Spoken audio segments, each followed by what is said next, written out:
What's up, everybody? You're listening to the Hustle and Flowchart podcast with your boys, Matt Wolf and Joe Fear. Check it. Hey, what's up? Welcome back to the Hustle and Flowchart podcast. My name is Matt Wolf. I'm here with my business partner and co-host, Mr. Joe Fear. And today we've got a killer guest for you. His name is Bob Serling. And we actually heard about Bob probably back in about 2009-ish. Was about the first time his name came on our radar. He was doing a lot of licensing stuff with people like Tony Hawk and Frank Kern and some real big names.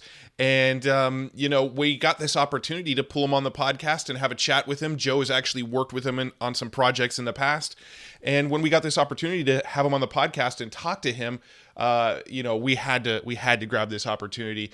Bob is such a brilliant guy. He's done so much. He's met so many people, networked so much, and just has some extraordinary stories and some extraordinary philosophies on business. And today in this podcast, we're going to talk about his strategy to get more joint ventures to promote your products. Everybody seems to do joint ventures wrong.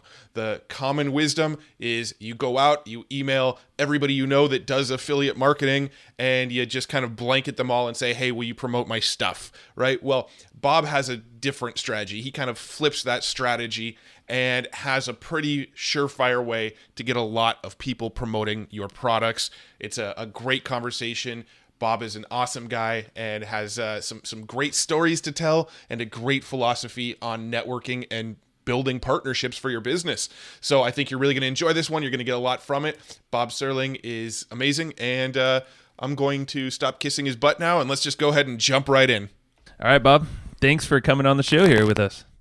Hey, thanks a lot for having me. Yeah. So we kind of let's just crack into your story. You're an interesting fellow. Yeah. You're in San Diego, in a beautiful part of San Diego by the coast, but you've done a lot, it sounds like.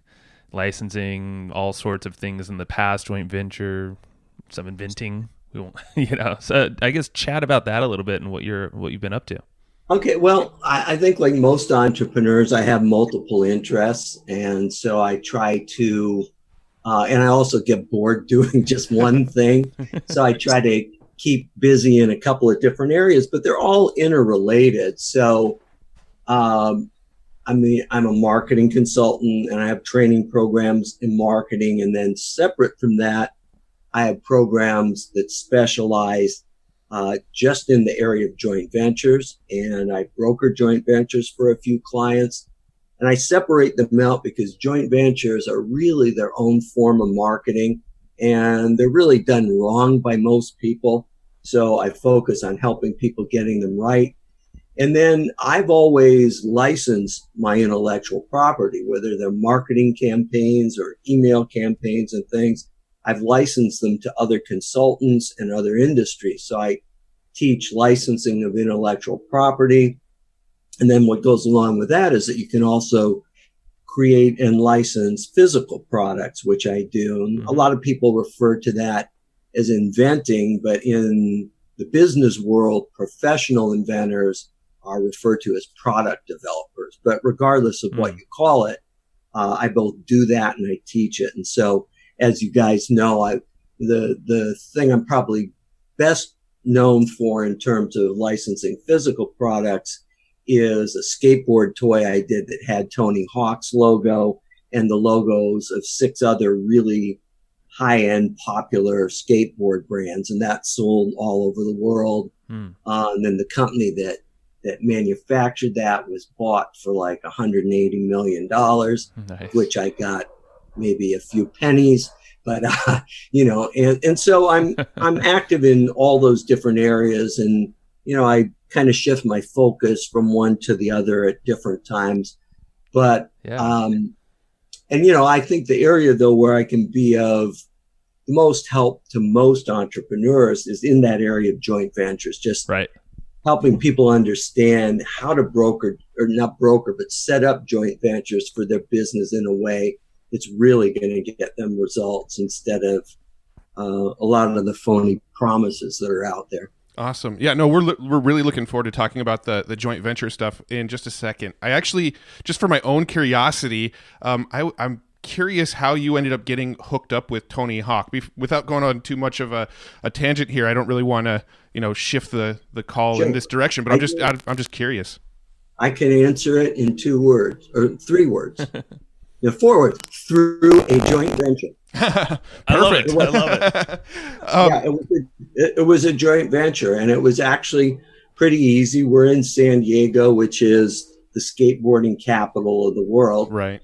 And so I had created this toy, and I actually had created it for my son because he was really into skating. And I just sent an email to everybody I knew, friends, family, business associates in San Diego only, and said, hey, do you know anybody in the skateboard industry who works professionally? I've got this skateboard toy. Mm-hmm. And my next door neighbor, within a half an hour, got back to me and said, hey, my son goes to school with Chris Miller's son. And Chris is Tony's business partner in Tony Hawk Shoes. Are you interested in talking to him? Well, Chris is also a world-renowned skateboarder. And so anyway, of course, I said yes. Got together with Chris for lunch, showed him the toy. He liked it. We went into a partnership together, so it was kind of a JV. We then licensed it to this toy company that was in San Diego at the time. And of course, any licensing deal like that is essentially a form of a JV. Mm-hmm. They manufactured it. It was sold all over the world. It was in Toys R Us, Walmart, Target, all the drugstore chains, just everywhere, online, on Amazon. You can still see it. You can still find them on eBay. If you do a search on Tony Hawk Firefoot, you'll see it. They're being sold on, they sold for $8 or $9 originally. This was 6-8 years ago. And now they're going for $150 to $200 on eBay. So that's pretty good for your ego there. Huh? Like, I'm on eBay for a lot. But I do, I really believe in collaboration. Yeah. And so on almost everything I do, whether it's a marketing project, a licensing project, joint ventures are the ultimate collaboration. Mm-hmm.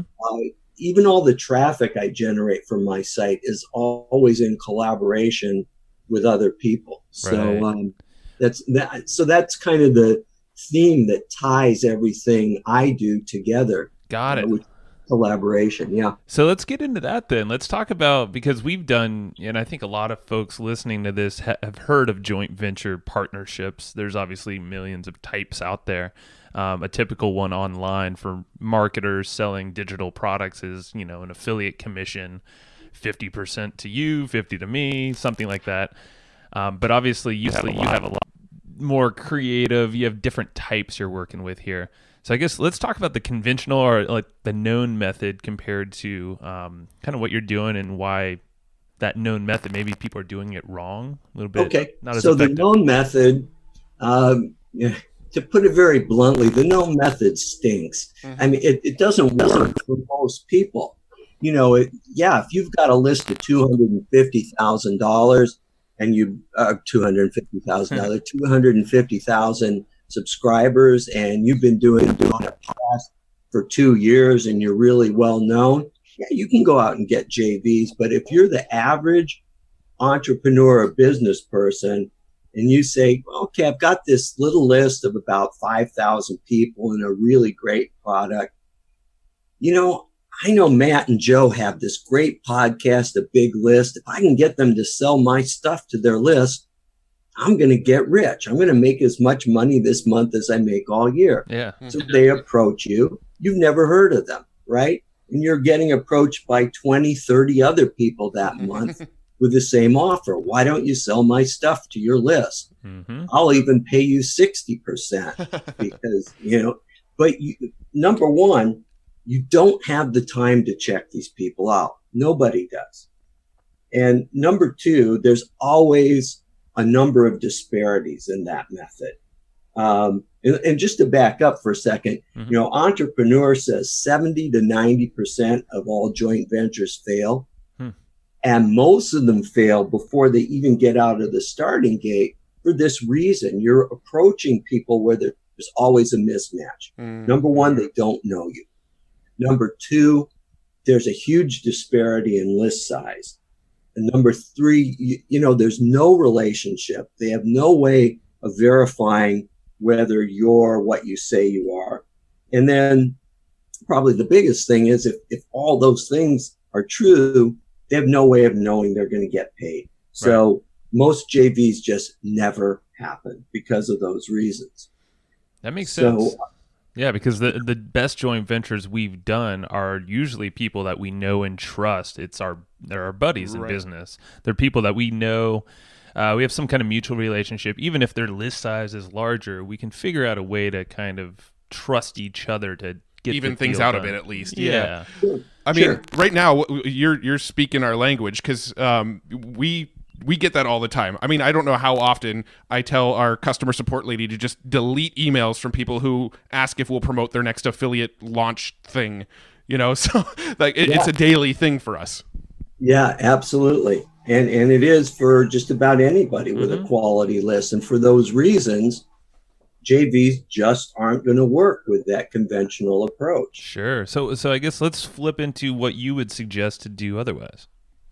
Okay, well, I'm glad you used that because I call my approach a flip joint venture. Yeah. I'll talk about exactly what that is and how it works in a second, but I think what's important to understand is that the benefits you get when you flip the relationship, first of all, you're going to immediately eliminate all the problems we just talked about. Mm-hmm. It's not magic. It's very practical, and it's a very strong marketing fundamental that does this for you. And I'll talk about it in a second. Okay. And then when you do it this way, instead of getting 0 to 1% of your partners to agree to work with you, you can get 99% of them. I've had people, you guys know Brad Costanzo. Oh yeah, he's a good friend of ours. Yeah. And Brad said, he gets 99% of the partners he approaches accept the deal when he uses this method. Wow. At the same time, now you talked about it, you want to do JVs with people you have relationships with. Well, this gives people a way to get paid to build a relationship with you. And so, and you'll see it all come together in just a minute. Mm-hmm. And then the other benefits are that it can create an immediate cash surge for your business, and 95% of that is profit. And when you do it my way, it's going to lock in a lot more customer loyalty as you do that. You sound like some pretty massive wins in my. I feel like I'm being teased right now. I'm like, I need to know this now. You're good at this, Bob. All right. Well, it's easier to kind of lay out those advantages before you get into the method. Oh, yeah, of course. It's the why before the what. Right. So let's get into the method. And again, I call it a flip joint venture. And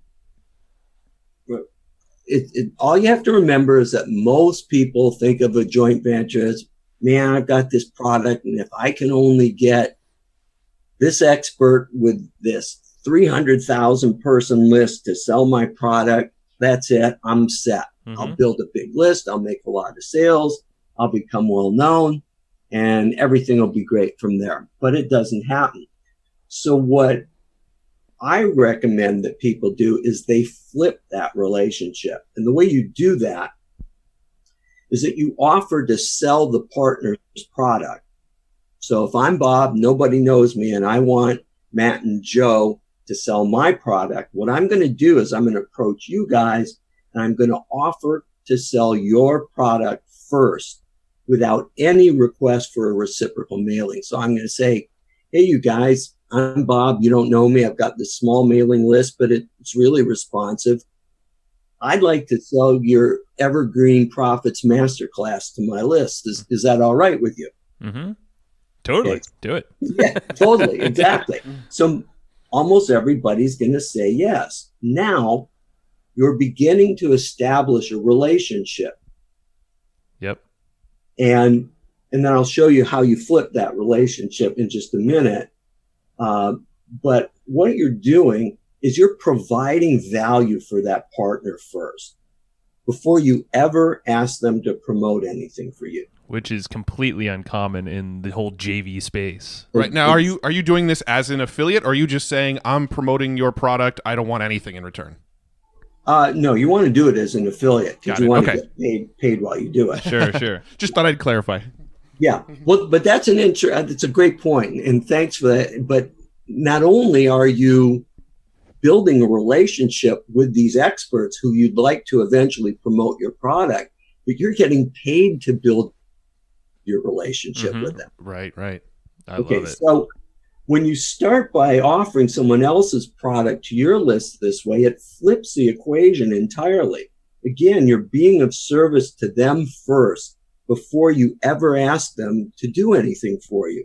So, and because at this stage, all you're doing is offering to sell that company's product to your list, you can easily get a 90 to 100% acceptance rate from your partners. I mean, how many people turn down the offer of, hey, I want to give you some free sales and give you some free money? Yeah. Well, it's funny you say that because it's almost like this podcast in a way. It allows us, it almost opens the door to create a relationship with people that we sometimes don't even know or have no previous relationship with. And you can Exactly. But it didn't work. I tried to get you guys to pay me to do the podcast. but we got them for free. I just couldn't pull it off. But no, you're right. It is. It's a way, with the podcast, you're delivering value to your partner first as you get to know them. Right. You're getting exposure for them. You're helping them get the word out about what they do. And this is the same thing. You're building this relationship by providing value to these partners first. Got it. Yep. Love it. All right. So after that stage, then let's say you have, you start selling their product. Is there something, maybe a method you go about, a way to sell it? How long? Maybe you have a target that you're shooting for your next steps? Yeah, there is. And so the next steps are, how long you sell it, how often you sell it, and then how you begin to leverage that relationship to get those partners to potentially sell your product. So what I recommend is that you want to sell their product a couple times. So if I make an offer of Evergreen Profits Masterclass to my list today, I'm going to sell X amount. Let's say we sell 50 units. Okay. Well, 2 months from now, people's situations have changed. I've also added more people to my list. So if I sell it again, I'm probably going to sell another 40 to 50 units. Now, after I've done that twice, I can then circle back and approach you and say, hey, look, I sold your masterclass to my list. They were really, really responsive. They really liked it. And I think because there's a lot of similarities that people on your list might like my email course, would you be willing to try selling it to them? Or even do a portion of your list? Now, here's what's going to happen. In all honesty, you're not going to get 100% yeses. But if you get 20% or 30% of the experts who you've approached and sold stuff for to agree now to sell your stuff, you're miles ahead of the game, because before you were getting zero. Your email wasn't even getting open because you guys were telling your assistants to dump those emails. That's a very good point. No. So, but that's what happens. Those emails don't even get any attention. So you're getting zero. Now you're going to get 20 to 30% because now you're a known factor. And the reason you're known is that you've already made that person money, which is, probably the best reason to get known. And so now when you approach them, some of those people will agree to sell your product. And it may not be to their entire list. They may just test a portion first, or they may roll it to their entire list. It can happen either way. But the key thing is you've built a relationship by providing value and getting to know these people a little bit through that relationship. So now you've got a much better shot at getting a JV deal with them. Absolutely. Now, here's a quick question. Let's let's say I'm fairly new to whatever market or industry I'm in, and I don't really have much of a list. Maybe I've only got 100 people on a list or something because I just started. I'm fresh with this. How could somebody like that leverage this tactic if, maybe they can't even make you one sale yet? Is it just a case of just timing it? Just, keep sticking with it until you're ready? You can't. Right. It's kind of like saying, well, how do I get a car to move when it's in park and it won't move? I mean, you have to have something to offer. Right. And so that just means that you're at the stage where you need to start building your list first. Right. And there's obviously other methods to do that. Right. Yeah, I was going to say, I guess if you have a skill set somewhere else, maybe you're really good at Google AdWords, or you're really good at running Facebook ads and driving traffic that way. Well, first of all, if you know how to do that, you should be building a damn list. But that point aside, if you have those skill sets, I guess you can leverage those skill sets and accomplish the same thing. Well, you could. I mean, I know of people who've done that, but the problem is that takes a huge investment of time and money. So there's a guy, oh man, I forget his name, but he wanted to start a high-end mastermind group. And this was at the time that Tim Ferriss had put out the 4-Hour Work Week and was looking to sell a lot of them. Mm-hmm. And so he had this deal. I think it was if you bought $25,000 worth of the books, he would give you an hour consultation. So this guy approached him and said, okay, I'll buy the $25,000 worth, but instead of you giving me a consultation, I want you to come speak live at my event, and I'll pay your hotel and first class travel. Will you do it? Tim Ferriss said yes. The guy put on the event. Now he's got Tim Ferriss as the anchor at his event. Yep. Sold out a lot of tickets, but that took a lot of money and a lot of work and effort. So there are ways to do that. Another example is, you guys know Mike Filsame, right? Mm-hmm. Yep, buddies. Okay, well, the way Mike got started, it was years and years ago. He paid to go to a bunch of different live events that people presented. And he'd go to those events and say, hey, I'm Mike. If you need any help at the event, I'm here. I paid to attend, but I'm willing to help out. If you just need somebody to go get coffee or whatever, I'll do it. And people always need extra help. And not everyone said yes, but most people did. And he got to know people that way. So when he was ready to do a launch of his first product, a number of those people promoted for him. Wow. But again, so it can be done, but those things are time consuming and can be expensive. And for folks listening here who don't know who Mike Filsame is, he was one of the, I don't know if I call him a founder, but kind of the now online marketing, internet marketing, a lot of the webinars that people are using, the strategies. And that's how he started. I didn't know that. That's really cool. Yeah. So, I could tell you 5 or 6 other stories, but the common component there is they take considerable time and money to get them done. Right.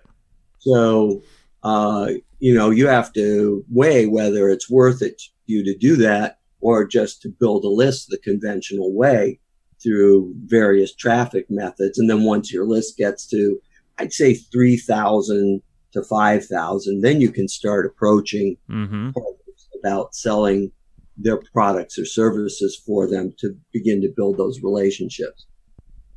Got it. Yeah. No, this is really cool because it's almost like the Go Giver, the book. It's like, you're just doing these without thinking of any reciprocation.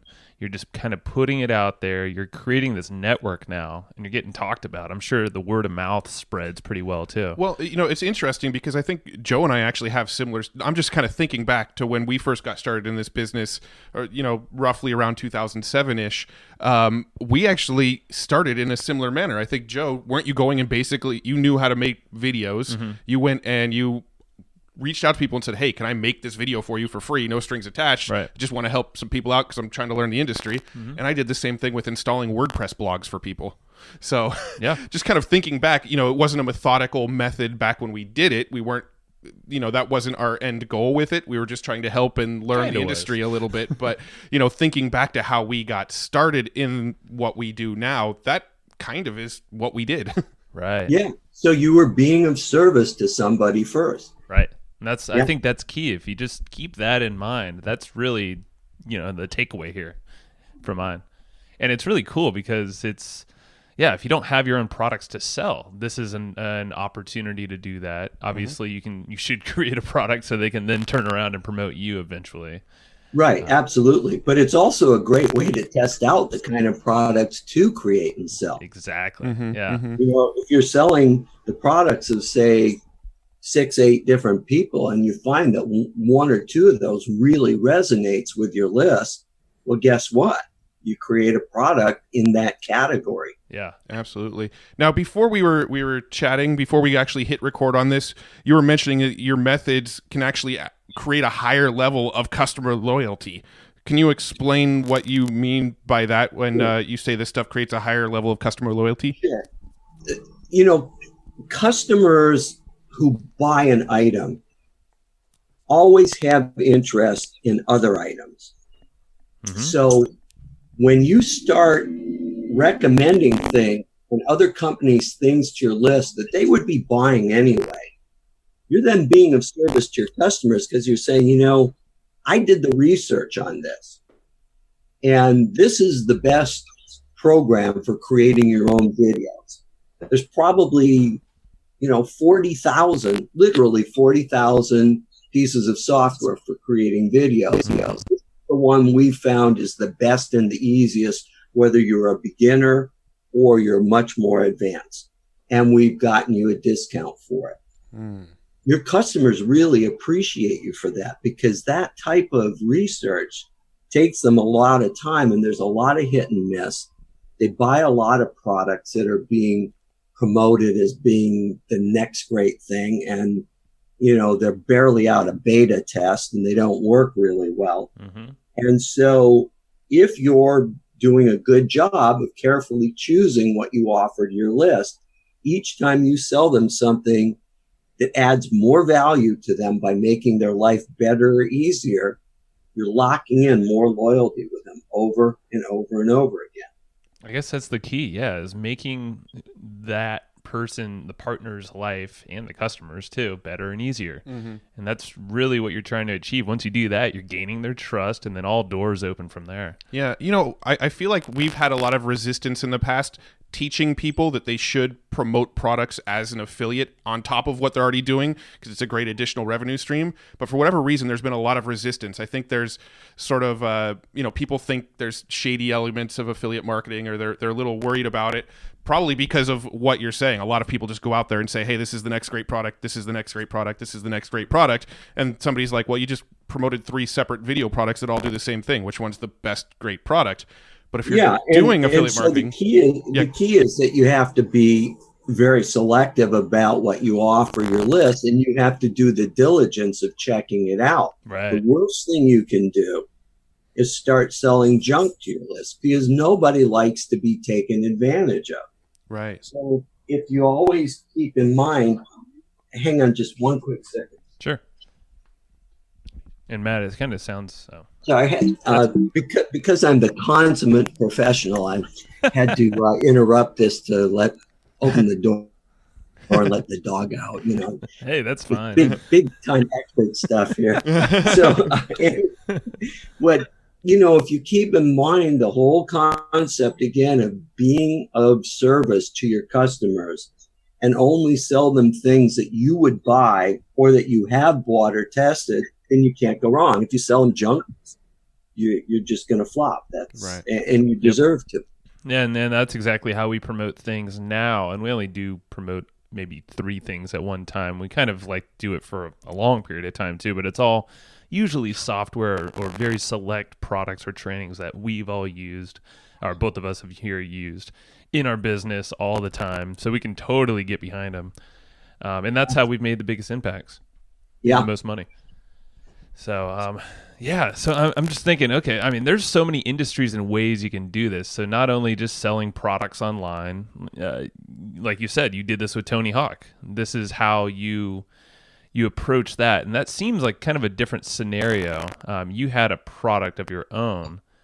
I'm kind of curious, how did you gain the trust of more than, hey, I got a really cool product, I want to leverage your brand? And I didn't. I never could have gotten. First of all, I never could have gotten to Tony Hawk. Sure. In fact, I've never met Tony Hawk.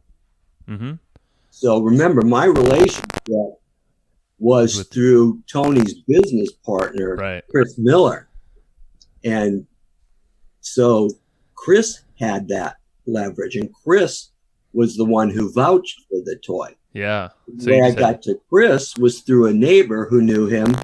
His son went to school with his son, so he had a common bond there. Yeah. So I guess what I'm getting at is even if someone's starting out, or maybe if they're not totally in the niche that they want to, do a joint venture with, maybe they want to break into something, it's really growing that network or asking the right people for their connections and kind of having, that group of people around them to open up the doors. Yeah, absolutely. I mean, if that's another way in. We talked about buying your way in by attending events or buying $25,000 worth of books. But if you want to get into an industry and people who are in that industry who can make introductions, that can be really helpful too. Because again, people want to do business with other people they know and trust. But if you're referred to them by somebody who they know and trust, that's almost as good as knowing them directly. Sure. So, oh yeah. Yeah, I agree. I mean, that makes a lot of sense. I mean, just thinking through our business, the interesting thing is we haven't been super methodical about a lot of this stuff, but thinking through a lot of, this is how a lot of it has actually played out. Because I think the times that we have promoted other affiliate offers without actually knowing the person we're promoting very well has come from a reference or borrowed credibility from other people. So, you're speaking our language once again. Is there anything else that people should know about setting up joint ventures for their business that we haven't really touched on yet? Well, we could go into it in a lot more detail. There's some nuances to it, but at the end of this talk, I'll tell people about a free ebook that covers that. So rather than do that too much, I think just the main thing is that I would repeat is that they aren't really hard to do. And actually no aspect of business is that hard to do if you're always thinking about being of service to the other people, whether it's your partners or your customers. And so if you flip the equation and offer to sell a potential partner's product or service to your list first without any other consideration, not requesting a reciprocal or anything. First of all, to me, it's fantastic because you're actually getting paid to build a relationship with your potential partners.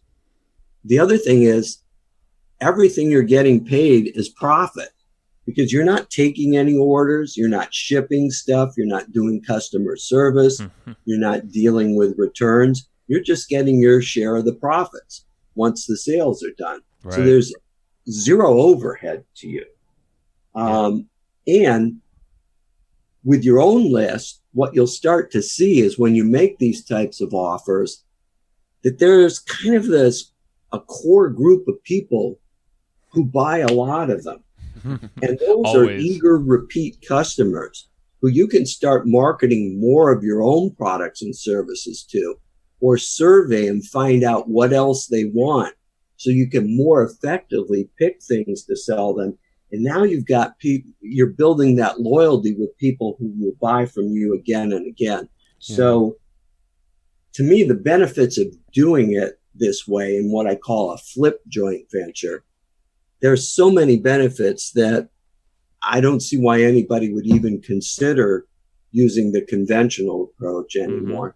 You're right. I mean, it's kind of funny. I mean, going back to almost a buyer is a buyer, but you have these select groups. Everyone does. Every business owner on their list they'll see some trends of some common names that just buy pretty much everything you ever put out. Well, we've literally had people email us and say, hey, I bought this product. I haven't read the sales letter yet, but I bought it because you guys told me to. Yeah, absolutely. I think, go ahead. And again, that comes back to the fact that you've never sold people junk. Right. They know that when you make a recommendation, it's something that's really good. So if I'm looking for software to do video production and you guys recommend it to me and I trust you, I don't need the sales letter. Sure. That's I may browse the sales letters to see what the features of the software are, but I don't need the convincing, because it's my relationship with you and my bond of trust with you that's driving that sale, not the material in the sales letter. Mm-hmm. Yeah, you describe pretty much most of the stuff I buy. Either Matt or some other trusted friend of mine or affiliate will be, and I just skim it for like, all right, yeah, I could do X. All right, cool, yeah, man. I'll buy it. No, I'm laughing right now because I can't remember the last time I actually read a sales letter. Yeah, that's true too. So I guess I'm kind of curious of what has been your most difficult joint venture experience, and how did you overcome that to make it a success for you? Well, the most difficult was when I used to broker conventional style joint ventures for clients. So I had a client who was in the financial services industry and another client who was in the business insurance industry. So one guy did business loans, the guy did business insurance. Mm-hmm. Sounded like a match made in heaven. Mm-hmm. We sold, we promoted the business loans we did it the other direction. We promoted the business insurance to the business loan brokers list, and it sold really well. And they both made some good money. Then the guy with the insurance who was supposed to promote the business loans missed his mailing schedule, didn't mail on time. Then he stopped answering emails. Yeah. Finally, I got through to him on the phone using a different cell phone where he didn't have a blocked number, and he agreed to do the mailing. And I said, look, you got to do it. That was the agreement. Mails his list on time, like he said he would. And there were literally 0 orders. Mm. And it turned out, while he had this list, I think it was like 60,000. He hadn't mailed it in years. Oh, wow. He never kept up. He was the kind of guy who was always looking for the new piece of business. He never cultivated his relationships with his list. So not only did it make 0 sales, but he got so many spam complaints that his ISP shut him down. Mm-hmm. That would do it. My client on the other side who sold the business loans was really mad, and he was mad at me. And I don't blame him. But the guy who, and this is my fault, but both of them came highly recommended to me by people I respected. And I tried to check them out thoroughly. But you can go wrong sometimes. Yeah. And in this case, the guy fooled me. Right. And so it's funny because the guy with the business loans, I mean, I don't know what he made, maybe $125,000, $150,000 off selling the business insurance. So he made a lot of money, but he was mad, rightfully, because the other guy's promotion just didn't do anything at all. So, were you able to turn that one around, or probably not? Well, not the only way I could turn it around would be to find somebody else to promote for him. Yeah, but at that point, I had, blown my credibility or trust with him. Yeah, no, it's tough, and you can't be perfect with stuff like that. Yeah. But now, do you have any advice that you learned from that you would do differently next time you were to go into a deal like that? It's really difficult because, I'm perfect. No, I tried. I did my diligence. I tried to check but there isn't like a Yelp for business loans or Right. something You're not like going to that. audit their And list. And he came to me from a person who I've had a long-term relationship I really respect. And he just fooled a lot of people.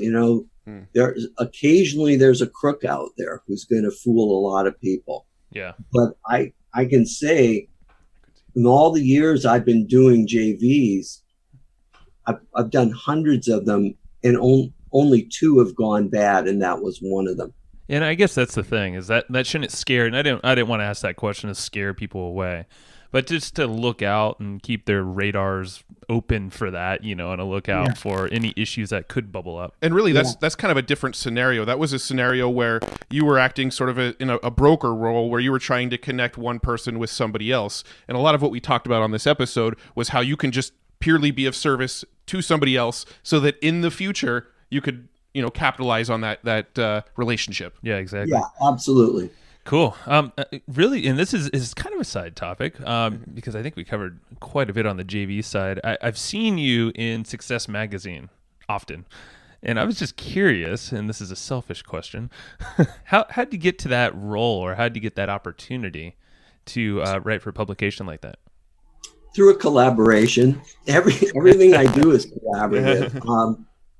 So basically, I used to have a series called 10-Minute Business Success, where I would interview different marketing experts and saying, in 10 minutes, what's the single best thing an entrepreneur or business owner can do to grow their business today? And even asking the same question of all these different experts, you get amazing answers that were totally different. So I had interviewed all kinds of people, from Frank Kern to Tony Hsieh of Zappos to Robert Cialdini to one of the founders of Open Table, one of the founders of 1-800-GOT-JUNK. And then one of the people I had interviewed was Darren Hardy, who at the time was the publisher of Success. Yep. And so I said to Darren after the interview, I said, one of the things I see Success doing, and every magazine doing, is they write all these articles from the standpoint of what they think their readers want to know. But what if we flipped it? What if I wrote a column called Ask Success, where people send in the questions they want to know, and then I get another expert to join me in answering that question? So what I did was I took my 10-minute business success concept and flipped it over to that. And Darren said, hey, that's a great idea. Let's do it. So that's what happened. And that became a regular column. And I wrote that column for, 18 months to 2 years, something like that. And then Success changed. They actually changed their target market to more kind of like the freelance market. Before they were small business owners and entrepreneurs. Now they are more kind of the part-time freelancers, which really isn't the market I serve. So I stopped writing the column. And then maybe 6 months to a year later, Darren sold off his publishing rights to another publishing company. And he was no longer the publisher because Darren didn't own Success. He was the publisher. And again, that market kind of skewed very differently than the market he works with, which is high-level executive CEOs. Right. So, but that's, just about everything I've done. I mean, my interview series was a collaboration with other experts that drove a lot of traffic and helped build my list. Then one of the people I interviewed was Darren. We then collaborated on that to create a column for Success. And so, as I said, I think the one thread that is the common denominator that connects everything I do is collaboration with people. Right. That's awesome. Now, it's just, we have a few sort of wrap up questions that we ask everybody. Joe and I, we're both big readers. We read a ton of books. I'm curious if you have any books that you find yourself recommending to people often. Yeah, they're the one book. The one book I've literally read 3 times, and I'll probably start reading it again after the first of the year, is The 80/20 Manager by Richard Koch, Koch. Okay. I've heard of that. I don't. If you want to get more done and work a lot less, there's no better book for that. A lot of people are selling formulas, magic bullets for doing less. His isn't a magic bullet. His is all hard-earned experience, and it's just really great. Yeah, I've read the Star Principle by the same author, which is a great book as well. Yeah, the Star. I've read the parts of the Star Principle, and he's got variations of the 80/20 Manager. He's got one for your personal life and one for something else. But I would rate all of his other books from 3 to 4 stars out of 5. But the 80/20 Manager, at least to me, I'd rate 6 stars out of 5. It's just, it's really changed how I operate my business and in my life, and it's been really valuable. That means I will be purchasing that book after we get off this call. Yeah, that's the one expense of this podcast that we have, is we always ask for books, and then we always end up ordering them on Amazon immediately after the call. Yeah, right. No, I'm the same way, and it's like you said, you don't need the sales letter. Somebody who you respect recommends something. I mean, the other day I got an email from a good friend of mine that said, "Hey, I'm reading this book. It's amazing. I think you'd love it."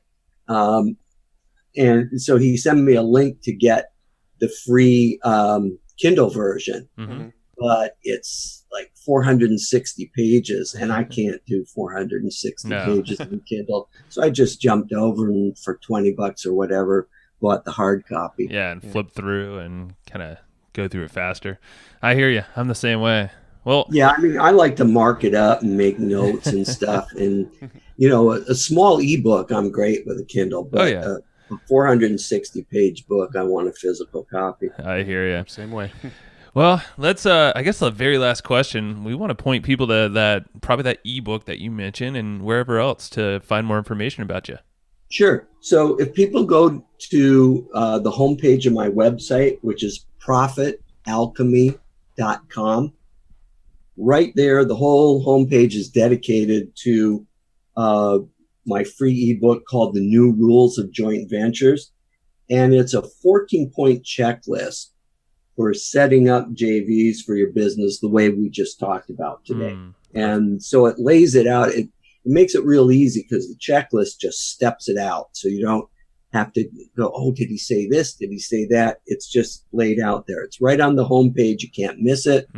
Just enter your email address and download the ebook and you're ready to go. You're the real deal, Bob. Yeah. So everybody definitely go there. I mean, you're giving so much value away, and this is such a simple concept that anyone can try this out now.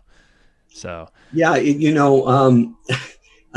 mean, I don't want to bend over too far to pat myself on the back, but I look at the way that people are teaching people to do conventional joint ventures. Just call up Elon Musk and tell him you've got a new spark plug, and for sure he'll want to sell it to all the Tesla buyers. It's a perfect fit. That, and I don't understand why people are still promoting that method that just doesn't work, because everybody I talk to, if I talk to entrepreneurs and business owners, they're saying, hey, I don't make any headway with that. I talk to guys like you who say we don't even listen to people who approach us that way. So why it's still being touted as a method to use, I don't quite understand. But it's the me. It's me first before them. But you have to flip back to the flip. Do that. Think of the other person first. Well, everybody's just looking for the quick wins without putting the work in. That's what it comes down to. So. Yeah, that's a good point. Well, we'll preach your message further and keep preaching and doing your thing, Bob, because it's the right way to go, and it kind of pays out nicely too. So. All right, you guys. Awesome. Well, thanks so much. I really appreciate it. Thank you. And we'll talk soon.